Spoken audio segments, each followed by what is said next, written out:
Hello, thank you for tuning in to the Narrative Reading Bible podcast. My name is Jessica. Today we are concluding our reading of the book of Daniel, and that also means we are reading the end of Book 3, Providence and Perseverance, the third volume in the Narrative Reading Bible collection. In today's episode, God humbles King Nebuchadnezzar after a dream warns him of his pride, and he is later restored when he honors God. Later, Daniel interprets the mysterious writing on the wall for King Belshazzar, announcing his downfall. Under King Darius, Daniel is thrown into a lion's den for praying to God, but is miraculously saved. As the book wraps up, Daniel receives powerful visions about future kingdoms, suffering, a coming deliverer, and the end of times, showing that despite turmoil, God rules over history and will one day bring justice and restoration. We are reading from the Berean Standard Bible translation. Enjoy today's reading. For a time, Daniel, who was also known as Belteshazzar, was perplexed, and his thoughts alarmed him. So the king said, "Belteshazzar, do not let the dream or its interpretation alarm you." "My lord," replied Belteshazzar, "may the dream apply to those who hate you, and its interpretation to your enemies. The tree you saw that grew large and strong, whose top reached the sky and was visible to all the earth, whose foliage was beautiful, and whose fruit was abundant, providing food for all, under which the beasts of the field lived, and in whose branches the birds of the air nested. You, O king, are that tree. For you have become great and strong. Your greatness has grown to reach the sky, and your dominion extends to the ends of the earth. And you, O king, saw a watcher, a holy one, coming down from heaven and saying, Cut down the tree and destroy it, but leave the stump with its roots in the ground, and a band of iron and bronze around it in the tender grass of the field. Let him be drenched with the dew of heaven, and graze with the beasts of the field till 7 times pass him by. This is the interpretation, O king, and this is the decree that the Most High has issued against my lord the king. You will be driven away from mankind, and your dwelling will be with the beasts of the field. You will feed on grass like an ox, and be drenched with the dew of heaven, and 7 times shall pass you by, until you acknowledge that the Most High rules over the kingdom of mankind, and gives it to whom he wishes. As for the command to leave the stump of the tree with its roots, your kingdom will be restored to you as soon as you acknowledge that heaven rules. Therefore may my advice be pleasing to you, O king. Break away from your sins by doing what is right, and from your iniquities by showing mercy to the oppressed. Perhaps there will be an extension of your prosperity." All this happened to King Nebuchadnezzar. 12 months later, as he was walking on the roof of the royal palace of Babylon, the king exclaimed, "Is this not Babylon the Great, which I myself have built by the might of my power as a royal residence and for the glory of my majesty?" While the words were still in the king's mouth, a voice came from heaven. "It is decreed to you, King Nebuchadnezzar, that the kingdom has departed from you. You will be driven away from mankind to live with the beasts of the field, and you will feed on grass like an ox. And 7 times will pass you by, until you acknowledge that the Most High rules over the kingdom of mankind and gives it to whom he wishes." At that moment, the sentence against Nebuchadnezzar was fulfilled. He was driven away from mankind. He ate grass like an ox, and his body was drenched with the dew of heaven, until his hair grew like the feathers of an eagle, and his nails like the claws of a bird. But at the end of those days, I, Nebuchadnezzar, looked up to heaven, and my sanity was restored to me. Then I praised the Most High, and I honored and glorified him who lives forever. For his dominion is an everlasting dominion, and his kingdom endures from generation to generation. All the peoples of the earth are counted as nothing, and he does as he pleases with the army of heaven and the peoples of the earth. There is no one who can restrain his hand or say to him, "What have you done?" At the same time my sanity was restored, my honor and splendor returned to me for the glory of my kingdom. My advisers and nobles sought me out, and I was restored to my throne, and surpassing greatness was added to me. Now I, Nebuchadnezzar, praise and exalt and glorify the King of heaven, for all his works are true and all his ways are just, and he is able to humble those who walk in pride. Later, King Belshazzar held a great feast for 1,000 of his nobles, and he drank wine with them. Under the influence of the wine, Belshazzar gave orders to bring in the gold and silver vessels that Nebuchadnezzar his father had taken from the temple in Jerusalem, so that the king could drink from them, along with his nobles, his wives, and his concubines. Thus they brought in the gold vessels that had been taken from the temple, the house of God in Jerusalem, and the king drank from them, along with his nobles, his wives, and his concubines. As they drank the wine, they praised their gods of gold and silver, bronze and iron, wood and stone. At that moment the fingers of a human hand appeared and wrote on the plaster of the wall near the lampstand in the royal palace.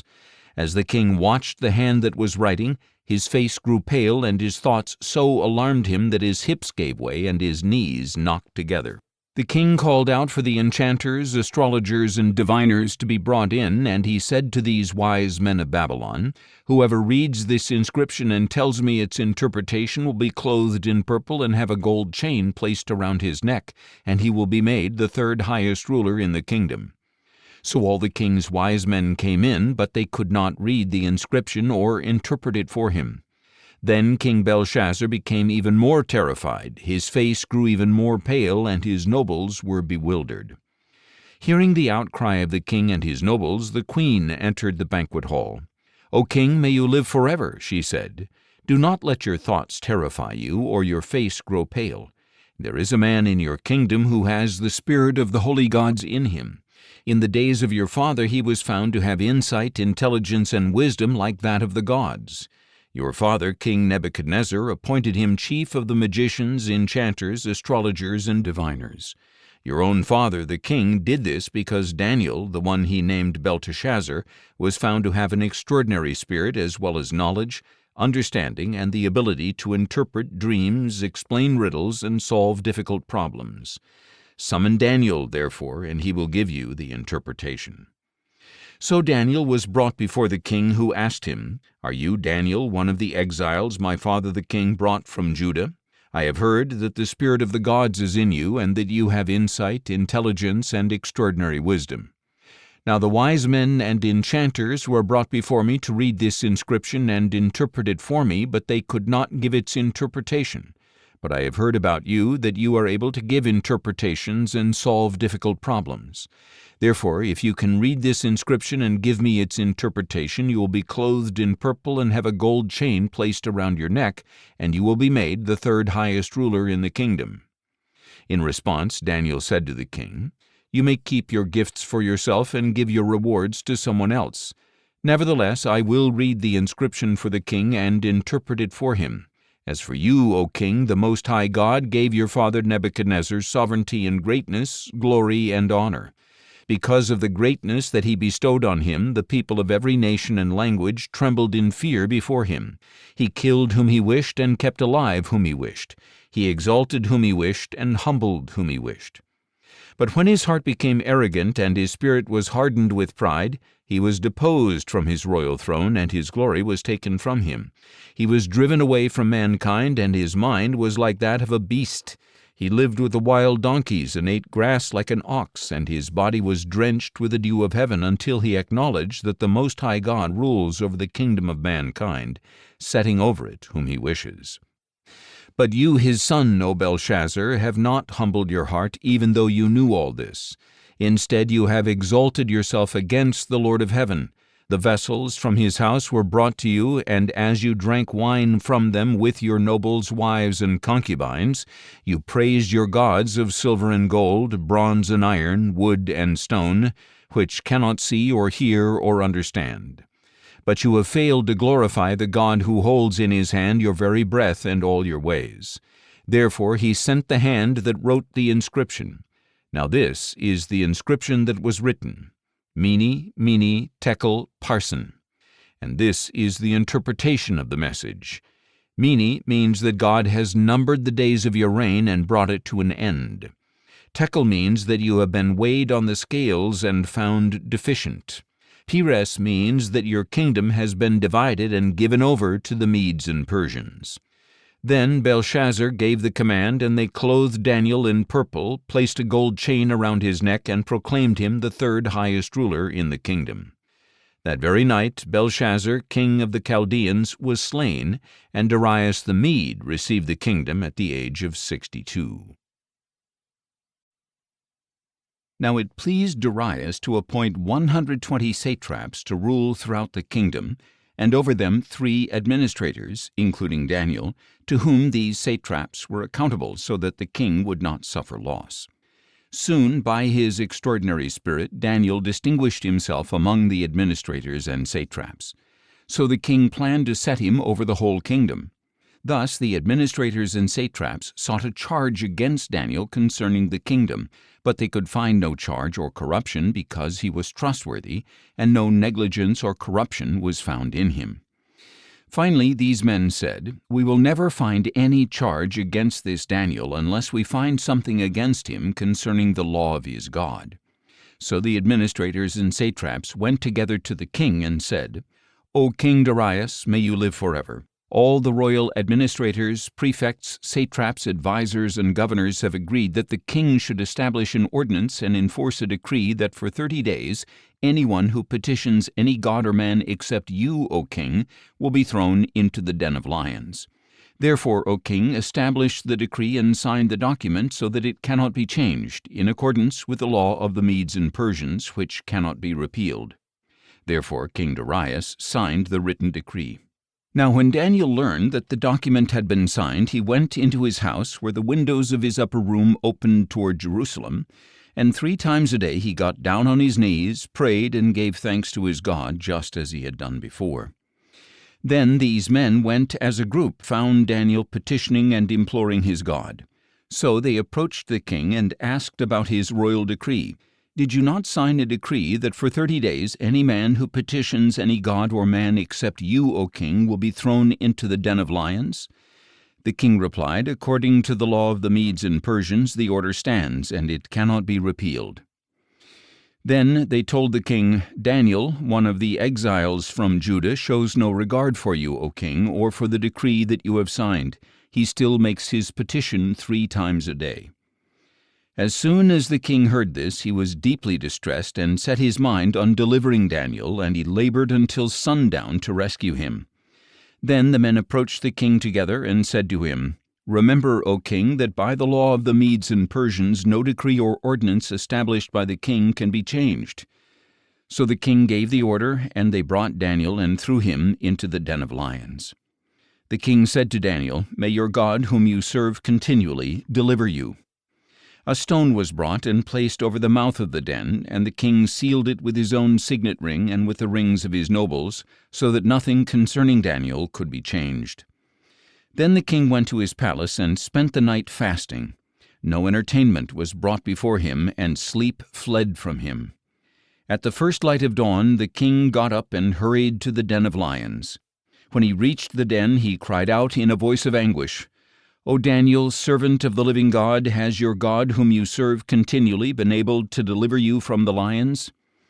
Then Daniel replied, "O king, may you live forever. My God sent his angel and shut the mouths of the lions. They have not hurt me, for I was found innocent in his sight, and I have done no wrong against you, O king."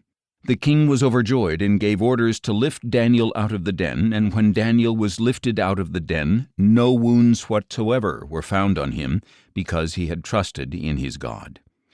At the command of the king, the men who had falsely accused Daniel were brought and thrown into the den of lions, they and their children and wives. And before they had reached the bottom of the den, the lions overpowered them and crushed all their bones. Then King Darius wrote to the people of every nation and language throughout the land, "May your prosperity abound. I hereby decree that in every part of my kingdom men are to tremble in fear before the God of Daniel. For he is the living God, and he endures forever. His kingdom will never be destroyed, and his dominion will never end. He delivers and rescues. He performs signs and wonders in the heavens and on the earth, for he has rescued Daniel from the power of the lions." So Daniel prospered during the reign of Darius and the reign of Cyrus the Persian. In the first year of the reign of Belshazzar over Babylon, Daniel had a dream, and visions passed through his mind as he lay on his bed. He wrote down the dream, and this is the summary of his account. Daniel declared, "In my vision in the night I looked, and suddenly the four winds of heaven were churning up the great sea. Then four great beasts came up out of the sea, each one different from the others. The first beast was like a lion, and it had the wings of an eagle. I watched until its wings were torn off, and it was lifted up from the ground and made to stand on 2 feet like a man, and given the mind of a man. Suddenly another beast appeared, which looked like a bear. It was raised up on one of its sides, and it had 3 ribs in its mouth between its teeth. So it was told, 'Get up and gorge yourself on flesh.' Next, as I watched, another beast appeared. It was like a leopard, and on its back it had 4 wings like those of a bird. The beast also had 4 heads, and it was given authority to rule. After this, as I watched in my vision in the night, suddenly a 4th beast appeared, and it was terrifying, dreadful, and extremely strong, with large iron teeth. It devoured and crushed, then it trampled underfoot whatever was left. It was different from all the beasts before it, and it had 10 horns. While I was contemplating the horns, suddenly another horn, a little one, came up among them, and 3 of the first horns were uprooted before it. This horn had eyes like those of a man, and a mouth that spoke words of arrogance. As I continued to watch, thrones were set in place, and the Ancient of Days took his seat. His clothing was white as snow, and the hair of his head was like pure wool. His throne was flaming with fire, and its wheels were all ablaze. A river of fire was flowing, coming out from his presence. Thousands upon thousands attended him, and myriads upon myriads stood before him. The court was convened, and the books were opened. Then I kept watching because of the arrogant words the horn was speaking. As I continued to watch, the beast was slain, and its body was destroyed and thrown into the blazing fire. As for the rest of the beasts, their dominion was removed, but they were granted an extension of life for a season and a time. In my vision in the night I continued to watch, and I saw one like the Son of Man coming with the clouds of heaven. He approached the Ancient of Days and was led into his presence. And he was given dominion, glory, and kingship, that the people of every nation and language should serve him. His dominion is an everlasting dominion that will not pass away, and his kingdom is one that will never be destroyed. I, Daniel, was grieved in my spirit, and the visions in my mind alarmed me.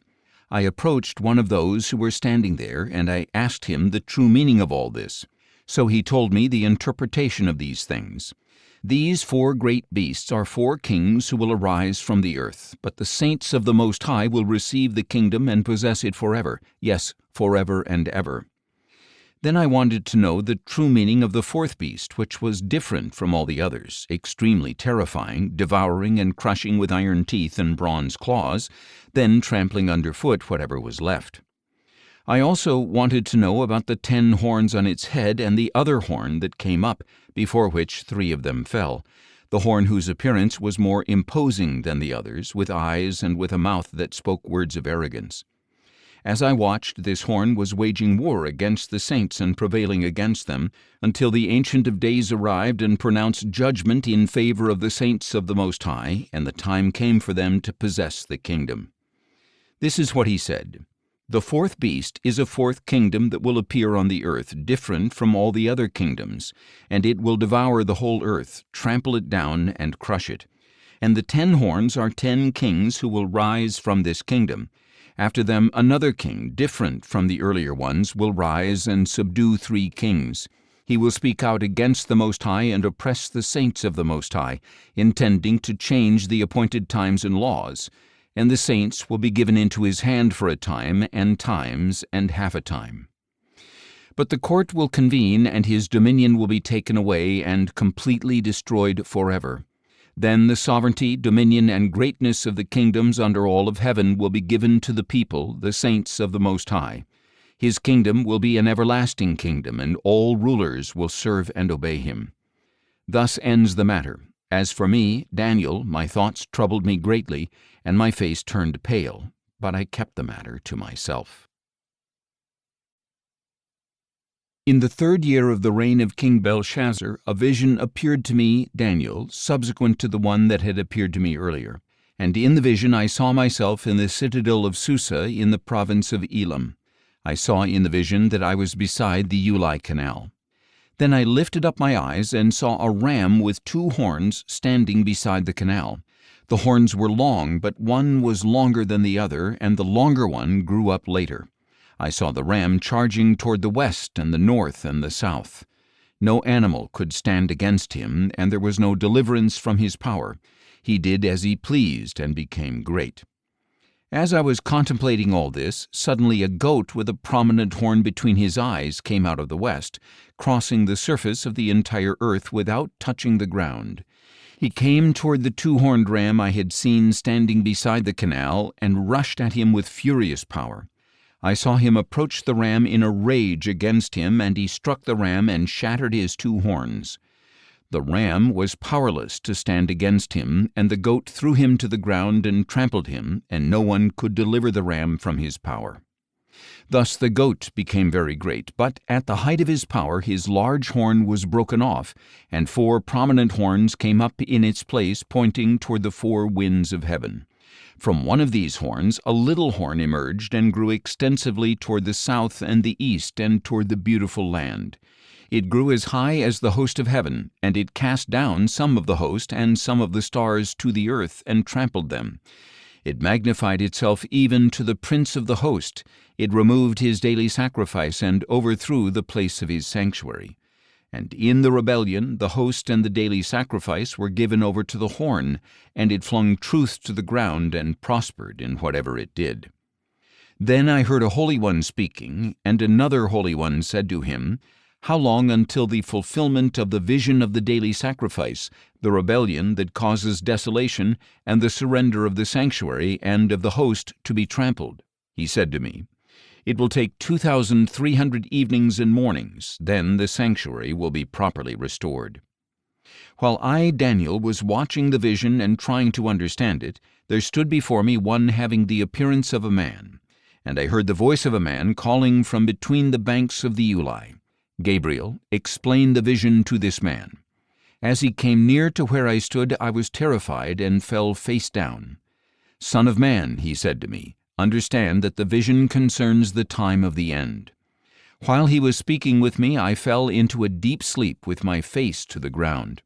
Then he touched me, helped me to my feet, and said, "Behold, I will make known to you what will happen in the latter time of wrath, because it concerns the appointed time of the end. The 2-horned ram that you saw represents the kings of Media and Persia. The shaggy goat represents the king of Greece, and the large horn between his eyes is the first king. The 4 horns that replaced the broken one represent 4 kingdoms that will rise from that nation, but will not have the same power. In the latter part of their reign, when the rebellion has reached its full measure, an insolent king, skilled in intrigue, will come to the throne. His power will be great, but it will not be his own. He will cause terrible destruction and succeed in whatever he does. He will destroy the mighty men along with the holy people. Through his craft and by his hand he will cause deceit to prosper, and in his own mind he will make himself great. In a time of peace he will destroy many, and he will even stand against the Prince of Princes. Yet he will be broken off, but not by human hands. The vision of the evenings and the mornings that has been spoken is true. Now you must seal up the vision, for it concerns the distant future." I, Daniel, was exhausted and lay ill for days. Then I got up and went about the king's business. I was confounded by the vision. It was beyond understanding. In the first year of Darius, son of Xerxes, a Mede by descent, who was made ruler over the kingdom of the Chaldeans, in the first year of his reign, I, Daniel, understood from the sacred books, according to the word of the Lord to Jeremiah the prophet, that the desolation of Jerusalem would last 70 years. So I turned my attention to the Lord God to seek him by prayer and petition, with fasting, sackcloth, and ashes. And I prayed to the Lord my God and confessed, "O Lord, the great and awesome God, who keeps his covenant of loving devotion to those who love him and keep his commandments, we have sinned and done wrong. We have acted wickedly and rebelled. We have turned away from your commandments and ordinances. We have not listened to your servants the prophets, who spoke in your name to our kings, leaders, and fathers, and to all the people of the land. To you, O Lord, belongs righteousness, but this day we are covered with shame. The men of Judah, the people of Jerusalem, and all Israel near and far, in all the countries to which you have driven us because of our unfaithfulness to you.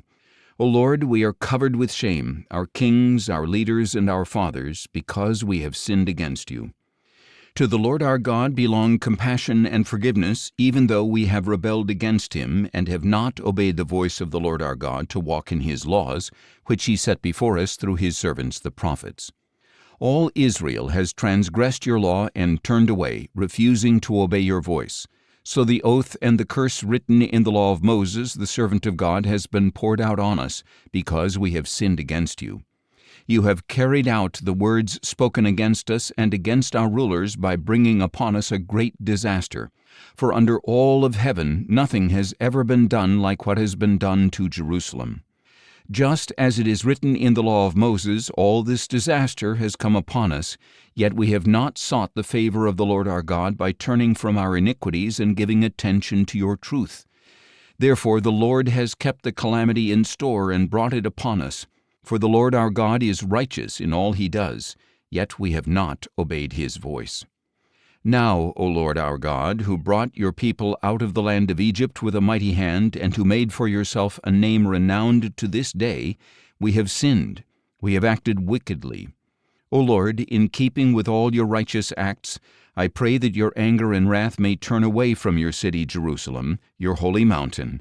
For because of our sins and the iniquities of our fathers, Jerusalem and your people are a reproach to all around us.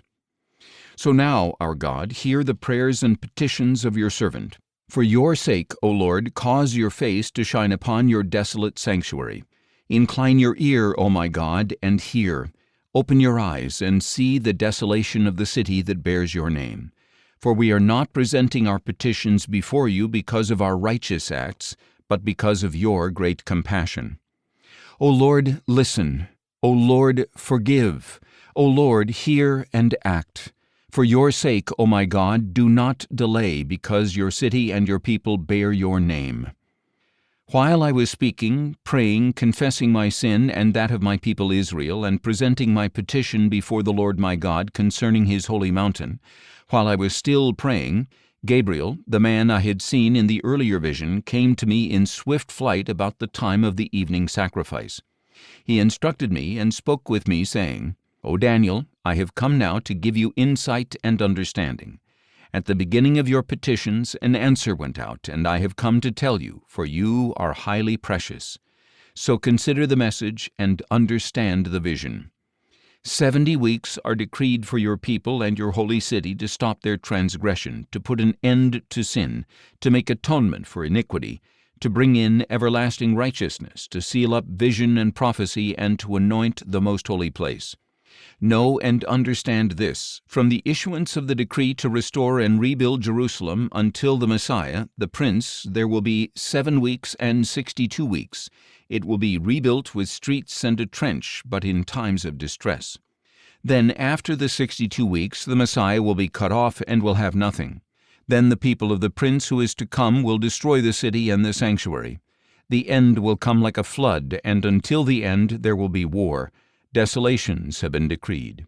And he will confirm a covenant with many for 1 week. But in the middle of the week he will put an end to sacrifice and offering. And on the wing of the temple will come the abomination that causes desolation until the decreed destruction is poured out upon him. In the 3rd year of Cyrus, king of Persia, a message was revealed to Daniel, who was called Belteshazzar. The message was true, and it concerned a great conflict, and the understanding of the message was given to him in a vision. In those days I, Daniel, was mourning for 3 full weeks. I ate no rich food, no meat or wine entered my mouth, and I did not anoint myself with oil until the 3 weeks were completed. On the 24th day of the 1st month, as I was standing on the bank of the great river, the Tigris, I lifted up my eyes, and behold, there was a certain man dressed in linen, with a belt of fine gold from Uphaz around his waist. His body was like beryl, his face like the brilliance of lightning, his eyes like flaming torches, his arms and legs like the gleam of polished bronze, and his voice like the sound of a multitude. Only I, Daniel, saw the vision. The men with me did not see it, but a great terror fell upon them, and they ran and hid themselves. So I was left alone, gazing at this great vision. No strength remained in me. My face grew deathly pale, and I was powerless. I heard the sound of his words, and as I listened, I fell into a deep sleep with my face to the ground. Suddenly a hand touched me and set me trembling on my hands and knees. He said to me, "Daniel, you are a man who is highly precious. Consider carefully the words that I am about to say to you. Stand up, for I have now been sent to you." And when he had said this to me, I stood up, trembling. "Do not be afraid, Daniel," he said, "for from the first day that you purposed to understand and to humble yourself before your God, your words were heard, and I have come in response to them. However, the prince of the kingdom of Persia opposed me for 21 days. Then Michael, one of the chief princes, came to help me, for I had been left there with the kings of Persia. Now I have come to explain to you what will happen to your people in the latter days, for the vision concerns those days." While he was speaking these words to me, I set my face toward the ground and became speechless. And suddenly one with the likeness of a man touched my lips, and I opened my mouth and said to the one standing before me, "My Lord, because of the vision I am overcome with anguish, and I have no strength. How can I, your servant, speak with you, my Lord? Now I have no strength, nor is any breath left in me." Again the one with the likeness of a man touched me and strengthened me. "Do not be afraid, you who are highly precious," he said. "Peace be with you. Be strong now. Be very strong." As he spoke with me, I was strengthened and said, "Speak, my Lord, for you have strengthened me." "Do you know why I have come to you?" he said. "I must return at once to fight against the prince of Persia, and when I have gone forth, behold, the prince of Greece will come. But first I will tell you what is inscribed in the book of truth. Yet no one has the courage to support me against these, except Michael, your prince." And I, in the first year of Darius the Mede, stood up to strengthen and protect him. Now then, I will tell you the truth. 3 more kings will arise in Persia, and then a 4th, who will be far richer than all the others. By the power of his wealth he will stir up everyone against the kingdom of Greece. Then a mighty king will arise, who will rule with great authority and do as he pleases. But as soon as he is established, his kingdom will be broken up and parceled out toward the 4 winds of heaven. It will not go to his descendants, nor will it have the authority with which he ruled, because his kingdom will be uprooted and given to others. The king of the south will grow strong, but one of his commanders will grow even stronger and will rule his own kingdom with great authority. After some years they will form an alliance, and the daughter of the king of the south will go to the king of the north to seal the agreement. But his daughter will not retain her position of power, nor will his strength endure. At that time she will be given up along with her royal escort and her father and the one who supported her. But one from her family line will rise up in his place, come against the army of the king of the north, and enter his fortress, fighting and prevailing. He will take even their gods captive to Egypt, with their metal images and their precious vessels of silver and gold. For some years he will stay away from the king of the north, who will invade the realm of the king of the south and then return to his own land. But his sons will stir up strife and assemble a great army, which will advance forcefully, sweeping through like a flood, and will again carry the battle as far as his fortress. In a rage the king of the south will march out to fight the king of the north, who will raise a large army, but it will be delivered into the hand of his enemy. When the army is carried off, the king of the south will be proud in heart and will cast down tens of thousands, but he will not triumph.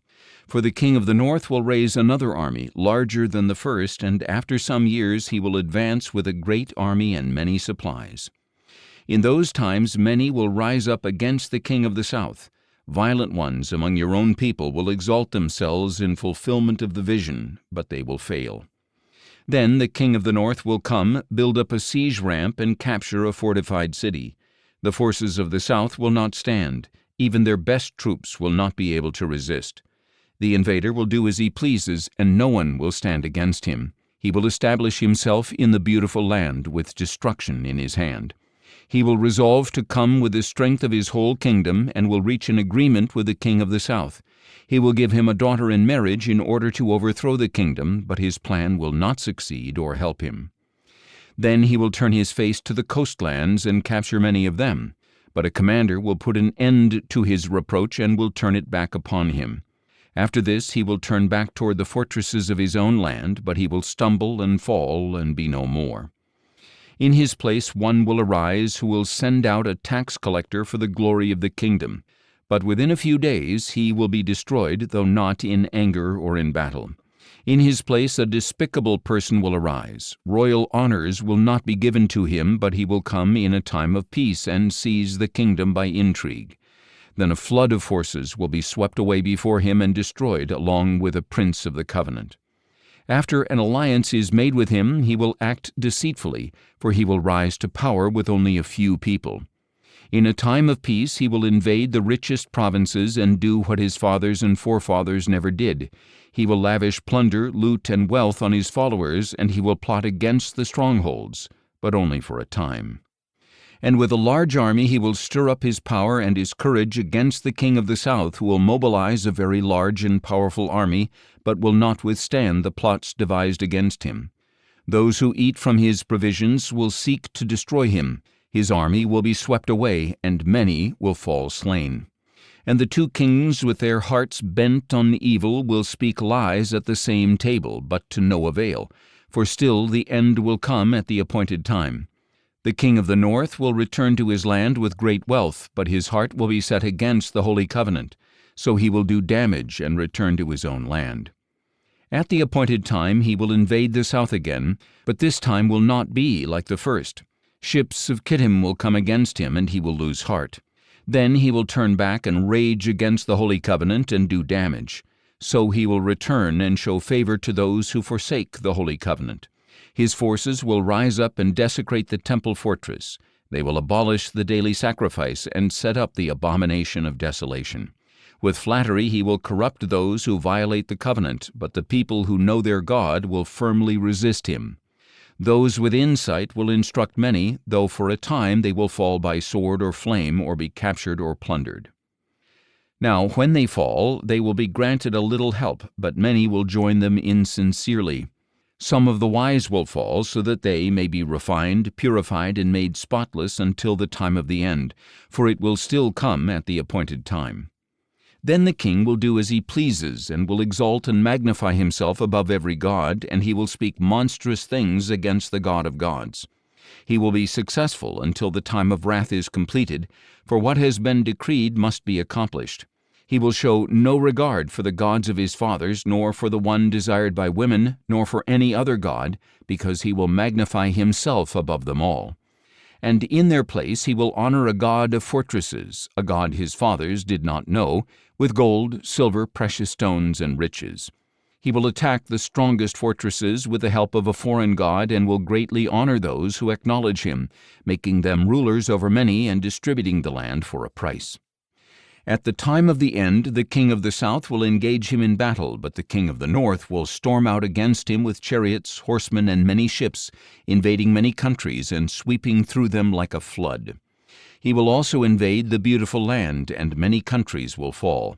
But these will be delivered from his hand: Edom, Moab, and the leaders of the Ammonites.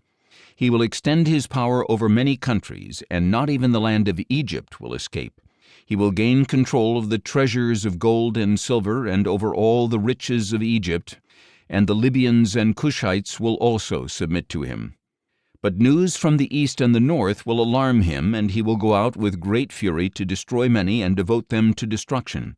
He will pitch his royal tents between the sea and the beautiful holy mountain, but he will meet his end with no one to help him.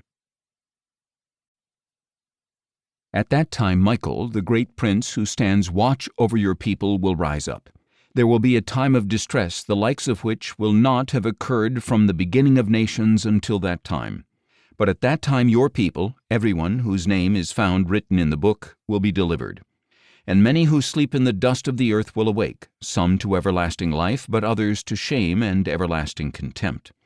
Then the wise will shine like the brightness of the heavens, and those who lead many to righteousness will shine like the stars forever and ever.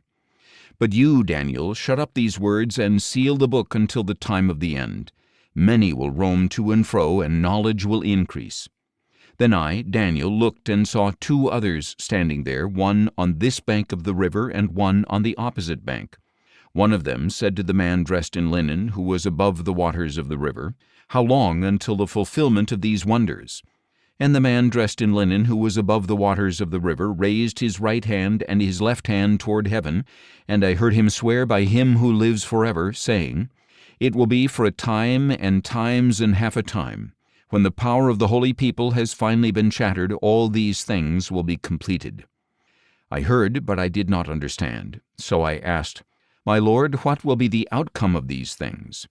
"Go on your way, Daniel," he replied, "for the words are closed up and sealed until the time of the end. Many will be purified, made spotless and refined, but the wicked will continue to act wickedly. None of the wicked will understand, but the wise will understand. And from the time the daily sacrifice is abolished and the abomination of desolation set up, there will be 1,290 days. Blessed is he who waits and reaches the end of the 1,335 days. But as for you, go on your way until the end." You will rest and will arise to your inheritance at the end of the days. That concludes our reading of the book of Daniel, and it also concludes our reading of the Narrative Reading Bible, Book 3, Providence and Perseverance, 1 Chronicles to Esther and Daniel. We are going to dive into Book 4 on Monday, and because I fell behind in recording and editing these podcasts, I'm going to be releasing the Psalms in bulk. I will release an episode about an hour at a time, so they will still come out in the order that they are supposed to be read. However, you're going to see multiple episodes on one day. So be mindful of that. If you can't read them all at once, that makes perfect sense. You don't have to worry about that. But I have been committed to finishing this reading plan in 1 year. And it is absolutely possible to finish all 6 volumes in 46 weeks. That's how I arranged the text and the readings to pan out. However, I spent several weeks pondering whether I wanted to do this anymore, and that put me behind. So because I want to finish this plan at the end of the year on December 31st, I'm going to release multiple episodes for the rest of this month, and that will keep us on track with finishing by December 31st. However, you can read and listen as you need to. Just follow your own pace. It's not a race. I just have my own ambitions. So just be aware that the Psalms and Proverbs and the other poetic wisdom readings from Book 4 will go out multiple times each day. And it's going to be the same Monday through Friday, but just know they're going to be there. So if you're subscribed to the podcast, I encourage you to put your alerts on so when you will know when a new episode drops. Otherwise, set it up so that it automatically downloads and you can tune in whenever you're ready. And I will see you on Monday. Take care. God bless.